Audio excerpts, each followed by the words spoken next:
कोई ट्विटर पर लगा है, कोई कुछ और ही देख दिया है, और जो कथा में बैठे हैं, जो डोकरे बैठे हैं, वो फालतू ही लग रहे हैं। इनको और तो कोई काम रह नहीं गया है, बेचारे कथा में बैठेंगे। जो हमारी तरह थे तब तो जो किया सो किया, पर अब तो यही काम रह गया है, और तो बेचारे क्या करें। राधे कृष्ण। बात याद आई पर कहेंगे नहीं कि राधे श्याम। पर ऐसा नहीं है, ये वो रस है कि जिसको पिलाया जाए, ज्ञान नहीं है तब तो अलग बात है, पर जिसको पिला दिया जाए, चाहे वो बालक हो चाहे बूढ़ा हो, कैसा भी हो, सबको स्वादिष्ट लगेगा, सबको मन भाएगा। और जब तक इस रस की समझ नहीं है, जब तक इस रस का ज्ञान नहीं है, तब तक आपको व्यर्थ लगेगा। अब आप भी चर्चा गांव में भी सुनते हैं, और वैसे कलयुग का प्रभाव है, हर जगह सुनने और देखने में आती है। इन चीज़ों को लोग व्यर्थ ही मानते हैं। क्या डपोसला है, कथा हो गई, पंडित आ गए, टेंट लग गया, और ऐसे फालतू में 2-4 डोकरियां बैठ गई, आदमी आ गए, कथा हो गई, हवन हो गया, बस हो गया। पर अगर गहराई में जाओ और इस कथा के सार सर्वस्व रस को समझो, तो भैया जीवन का सार सर्वस्व इसके अंदर है। सर जीवन का सर्वस्व, जीवन की सबसे बड़ी उपलब्धि इस कथा से मिल सकती है, अगर जीवन ये रस समझ में आ जाए। पर आजकल के जो युवा है, उनका ऐसी धारणा है कि ये तो खाली मान लो कि फालतू, और जिनके अंदर अकल नहीं है उनका काम है, जिनकी बुद्धि काम नहीं करती वो जाकर कथा में बैठे, हमारा वहाँ क्या काम है। पर अगर समझ में आ जाए तो भैया फिर फोन पे लगे नहीं रहो, क्योंकि जो सुख तुमको फेसबुक पर और इन पर भी नहीं मिल सकता है, उस सुख के भैया यहाँ बाजार लगते हैं।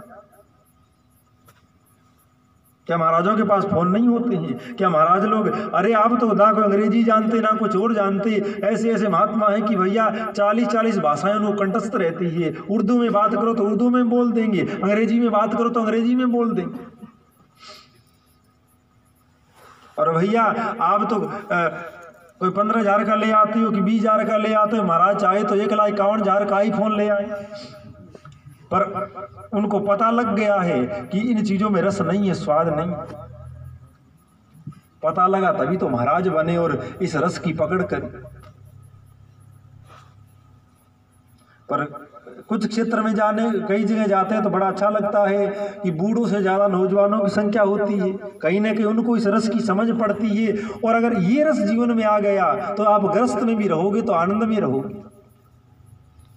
अब इसमें भी अगर चर्चा करें तो बड़ा सुंदर विषय है, पर हम उस रस की ओर संकेत करना चाहते हैं, क्योंकि पहले फल की चर्चा हो जाए तो थोड़ा उधर उत्सुकता बढ़े, आकर्षक बढ़े। अब गांव में कोई आया हो, आवाज लगा दी हो कि भाई सामान बेचने वाला आया है, मंदिर पर सब पहुंचो, तो लोग आएंगे तो वो वैरायटियां बताएगा कि इसके ये लाभ है, इस दवाई से ये रोग ठीक हो जाएगा, ये हो जाएगा, तो फिर लोग खरीदेंगे। पहले कोई नहीं लेगा, कोई ग्राहक ही नहीं आएगा। तो उसी तरह पहले से कथा की उपयोगिता, जैसे परिचय, इंट्रोडक्शन या परिचय हो जाए तो लोगों को पता लगता है कि इस चीज़ की कीमत क्या है। अब फोन देखो, पहले लोग जानते ही नहीं थे फोन क्या होता है, गिने चुने लोगों के पास में था। फोन आया, लोगों को पता लगा कितना जरूरी है, इसे क्या क्या हो सकता है। अब पहले तो लोग कल्पना करते थे कि आदमी कहीं रहेगा और कहीं पता लग जाएगा, तो लोग हंसते थे कि ऐसा भी कभी हो सकता है। और ज़्यादा पुरानी बात भी नहीं है, पर आज संभव हो गया है। आदमी कहीं बैठा रहता है, विदेशों तक और कहीं बात हो जाती है। तो जब फोन की उपयोगिता का पता लगा तो हमारा स्वाभाविक लगाव हो गया। अब महाराज लड़कों को देखते हैं ना, मैया अच्छी लगती है ना, पिताजी अच्छा लगता है, बस फोन रहे और पूरा रिचार्ज रहे। अगर 2-4 दिन चुनाव में भी अगर नेट बंद हो जाता है तो कई बीमार हो जाते हैं।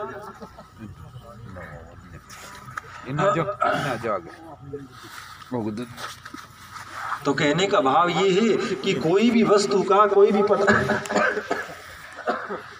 पदार्थ का अगर परिचय मिल जाए,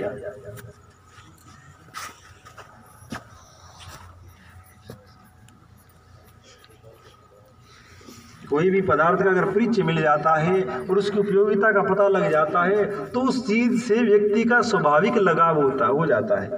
अब पैसा है, छोटा बच्चा है, बालक नादान है, वो जानता ही नहीं पैसा क्या होता है। उसको आप टॉफी दे दोगे बड़ा राजी होगा, बिस्किट दे दोगे बड़ा प्रसन्न होगा, पर पैसे दोगे तो पकड़ भले ही लेगा, कोई खाने की वस्तु के भ्रम में पर छोड़ देगा। और वही कोई 90 साल का 80 वर्ष का डोकरा जा रहा है और 5 रुपए का सिक्का रास्ता में मिल जाए तुरंत उठा लेगा, क्योंकि इसको पता है इससे क्या हो सकता है।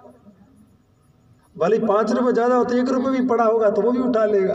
और रुपया की तो छोड़ो, रात में कहीं जा रहा हो और दवाई आती है तो उसके अंदर एक सफ़ेद सा एक लगा होता है तो निकाल के फेंक देते हैं, तो चांदनी रात में भ्रम होता है एक सिक्का पड़ा है तो लोग भ्रम में वो भी उठा लेते हैं। क्यों उठा लेते हैं? क्योंकि पैसे की जो उपयोगिता है उसका पता है कि कितना जरूरी है।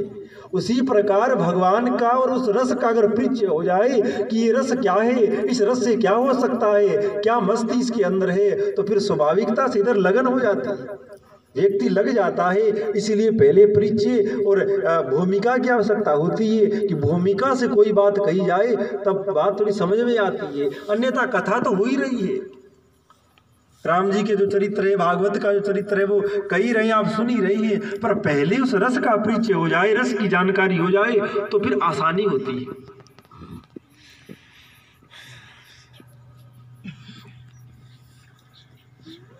अब सबकी खोज एक रस है और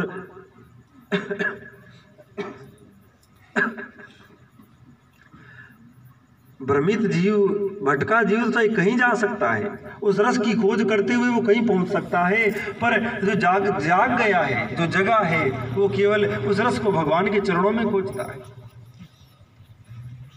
महाभारत का युद्ध हो रहा था, होने ही वाला था। ठाकुर जी ने, अर्जुन ने कहा, श्री कृष्ण मेरा रथ दोनों सेनाओं के बीच में ले चलो। ठाकुर जी ने घोड़ों का चाबुक खींच दीना है और रथ को ला करके दोनों सेनाओं के बीच में खड़ा कर दिया। ठाकुर जी ने कहा, अर्जुन रथ तो मैंने दोनों सेनाओं के बीच में लाकर खड़ा किया है, पर अब तुम भी बीच में ही खड़े रहना, इधर उधर भटक नहीं जाना। जैसे ही अर्जुन ने देखा कि सामने भीष्म खड़े हैं, द्रोणाचार्य खड़े हैं, कृपाचार्य खड़े हैं, कांप गए हैं। अरे कृष्ण, क्या मुझे इनके साथ युद्ध करना पड़ेगा? अरे जिस दादा की उंगली पकड़कर मैंने चलना सीखा, जिस गुरु से मैंने बाण चलाना सीखा है, उनके ऊपर मुझे शस्त्र चलाने पड़ेंगे। मैं युद्ध नहीं करता, मुझे